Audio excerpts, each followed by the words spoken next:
Yes, it's raining outside, but you know what?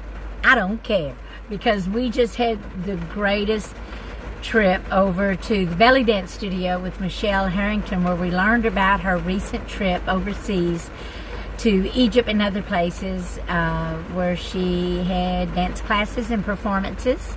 And then we actually learned a few little steps. And so who wants to learn a belly dance? Come on, it's going to be fun. You're on the road with Penny.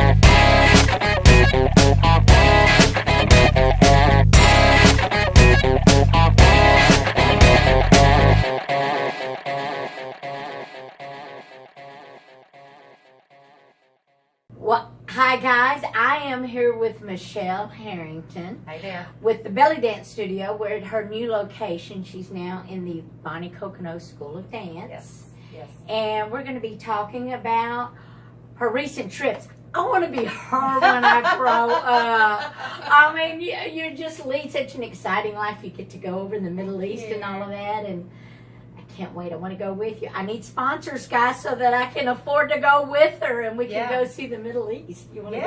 Yeah. Come with me to Egypt. Come with me to Istanbul, Turkey. I know. So tell me all about this, because you just went and I'm all excited. I want to hear all about it. Yeah, November was, it was an amazing trip. I actually was supposed to start off in Istanbul. I call that my second home. I've got an apartment over there, and think, well, I've got a landlord. I don't pay monthly rent. But I have a landlord that when I come, there's a flat waiting for me. So it's not a year round. Yeah, perfect. Cool. Yes, yes. Also, okay, does this mean then that I could even go for less money because there would be a place to stay? Yeah.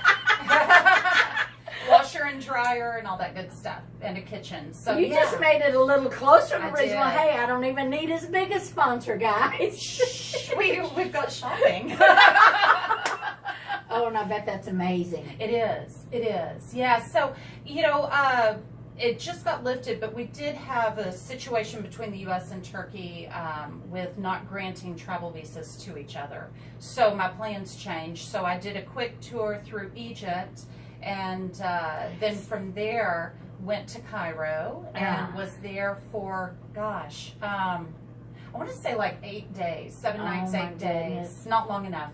So like I said, I'll be going back. Because you know, my top bucket list item is I want to do a river cruise down the Nile. Yes. Yes. I did a breakfast cruise, brunch on that final Sunday that I was there. I did a brunch cruise on the Nile. It was amazing. Because November's not tourist season. And the temperatures, with the exception of all of the awesome question mark snow that we got, the climate's like ours. I mean, it was like lows in the upper 40s and highs in the 60s. So it was great. I can handle that. It was wonderful, you know, to touch a pyramid, to see a mummy, to be in that archaeology museum. 3.5 hours wasn't long enough. I could be in there from when they opened to when they closed and still not see everything. When I go back this year in November, I'll just be focusing more on Cairo. I will have some students, I think, accompanying me on that trip. In 19, I plan on doing a full cruise of the Nile, going to Aswan, going to Luxor, and experiencing more of Egypt. Less about the art that I'm studying, but even more about history and culture, you know. So you would be my companion for my... That could work. That could work. I had a wonderful opportunity to dance, to learn from some master instructors there in Egypt. So I've been kicking it around for about 17 years. I didn't just pick up a DVD one day and say, let me watch this, now let me go teach it. And that's what really started me on the traveling, was because, I mean, I love Southeast Texas. I'm from Southeast Texas. Right. But, like I said, 17, 18 years ago, there wasn't a plethora of belly dance opportunities in our area. So it wasn't like a really connected community so to speak. Right. But if I was going to Chicago, I did my research. Who can I learn from? Who has experience? And so I go spend a couple of hours with her. Or I was in LA, let me spend hours with this person, this person. And a lot of the people that I've studied with are really master instructors that have been performing since like the 70s and 80s when, you know, all that nice, we call it vintage, but I just call it awesome, you know. And I found myself being drawn more towards Turkish music and Turkish style. And so if I'm going to start learning about an art or even represent a certain subgenre, I want to know everything I can know about it, because how terrible is it to just try to appropriate something? If you don't know what it is you're doing, don't call yourself an artist in that, you know? So started learning the language, started understanding the history and how Oriental dance evolved in Istanbul, or in the Ottoman Empire, and then said, I'm going. And my first trip was by myself, and I had dancers waiting for me, and they're still lifelong friends. So, yeah. And now you actually teach in the heart of where it started. I have to. That's pretty cool. Yeah. From a little Southeast Texas girl that is teaching and the art of dance and performing where it started. Yeah. That's pretty cool. Thanks. When you say it like that, I mean, it really is. Yeah. I mean, because that's where it came from. I was so honored and privileged to be able to perform. In Turkey, in Istanbul, I do feel at home. I've been there probably, I don't know, 10, 12, I don't know. I'd have to go back and look at my passport stamps. I've lost count. And I do speak the language. Not so great. I don't have a whole lot of people that I can practice with here. But I need to get back to my language studies. Now, as far as Arabic, I don't speak Arabic. I'd never been to Cairo, but I was with a bunch of dancers that were Egyptian or do speak Arabic. Yeah, while I was in Egypt, I really took the time to study more Egyptian folkloric dance. You know, I do know a lot about Turkish folkloric dancing, Roman dance, but I studied more Asaya, Roxal Asaya, which is dancing with a stick or a cane, more Gawazi, which, well, you'll just have to come to one of my classes and find out. But there's a whole lot of different subgenres underneath this umbrella that here in America we call belly dance. It's not all one thing. Awesome. Well, why don't we show them a little? Oh, we can definitely do that. Should we change clothes? I think so. Oh, we're ready. We're ready. We're ready. All right. So, show me something. All right, I'll show you a little something. One of the first things I want to tell you is don't lock your knees. When we're dancing, we want to keep those knees nice and soft. You really can't see them underneath my crazy pants, but there you go. So what I'm doing is just a little hip circle. If we break it down, let's take our hips. Let's take them to 12 o'clock. Now 3 o'clock, 6 o'clock. There you go. 9 o'clock and 12 o'clock. Here we go. Go right, back, left, forward, left, right, back, left, forward. And 1, 2, 3, 4, 4 more, and 4, 3, 2, 1. Go quicker. 1, 2, 3, 4. 1, 2, 3, 4. 1, 2, 3, 4. Now keep your upper body up straight. Yeah, hug yourself if you need to. Keep it in place. Now let's just smooth it out. Good. Good. All the way around. Nice. Good posture. Movements coming from the knees. If you could see my knees, maybe you can in the mirror. Those knees are what are pushing those hips around. Good. Other direction. Oh, rub your belly, pat your head. Good. So there you go, hip circles. We can take that same movement and we can do 2 circles. Good. 2 circles. Like a figure 8. Okay, so this is actually called a figure 8. We're real creative with our words. Okay. I mean, even in Egypt, they call it a figure 8. They just say it a little funnier.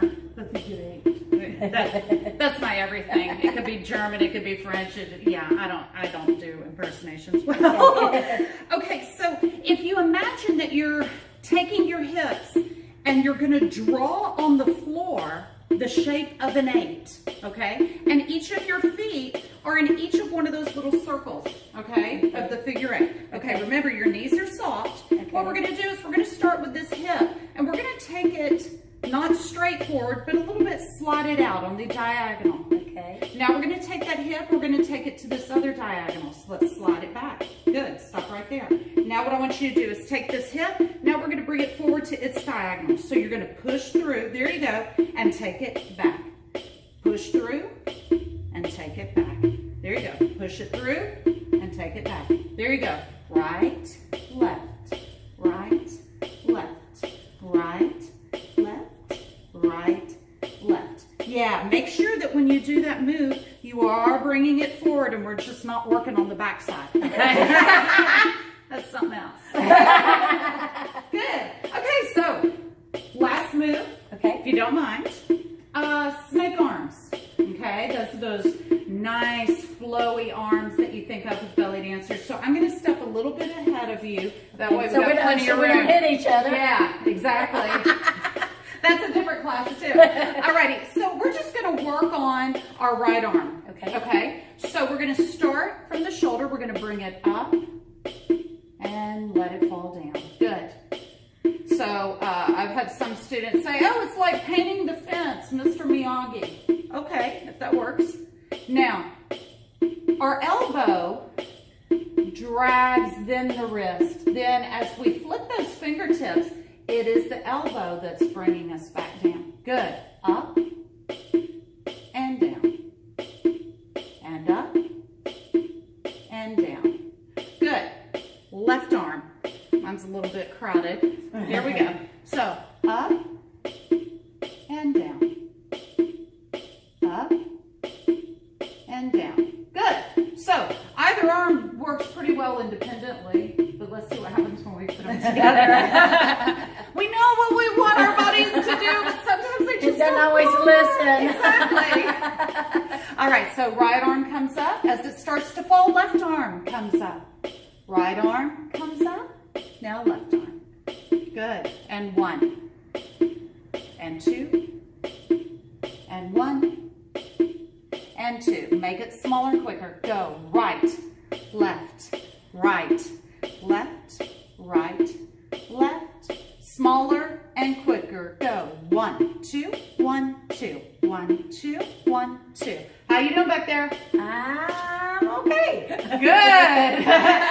Because we're only doing one body part. We're not doing like hip circles or figure eights. It wants to, though. It's like it wants to. Because, you know, one thing about belly dance, well, there's a lot of things about belly dance, but it really, once we can get our body and our mind to cooperate, it becomes very natural to the way that a woman's body is built. These figure eights, okay, figure eights, or you can reverse it and do it the other way. Well, you know what? Take a car ride. Take a weekend trip to Austin. Get out of the car. You'll find yourself doing a little figure eight when you get out of the car because it helps loosen you up. Belly dance is not just for some 22-year-old size 0 body type in college or whatever. No, it is a women's dance, and it celebrates the beauty and diversity of women. You're not too old, you're not too round, you're not too curvy, you're not too skinny, you're not the right height or the wrong height. If you're a woman and you want to learn how to belly dance, you can belly dance. Sounds good to me. Now look, if they want to learn how to belly dance, how do they get a hold of you? Well, we have a website, thebellydancestudio.com. How easy is that? Our cell phone number, because it's usually always with me, even when I'm not in the studio. What was I just saying about turning on the cell phone? 790-7669. 409-790-7669. So you can call or even text, or like I said, thebellydancestudio.com. You can find us on Facebook. Facebook.com/thebellydancestudio. And I hope y'all enjoyed this journey on the road with Penny over here at the Belly Studio. I enjoyed it. Thank you so much, Penny. No, thank you, girl. Ooh. And I hope to make it on one of those trips with you. I plan on when y'all want to go on the road.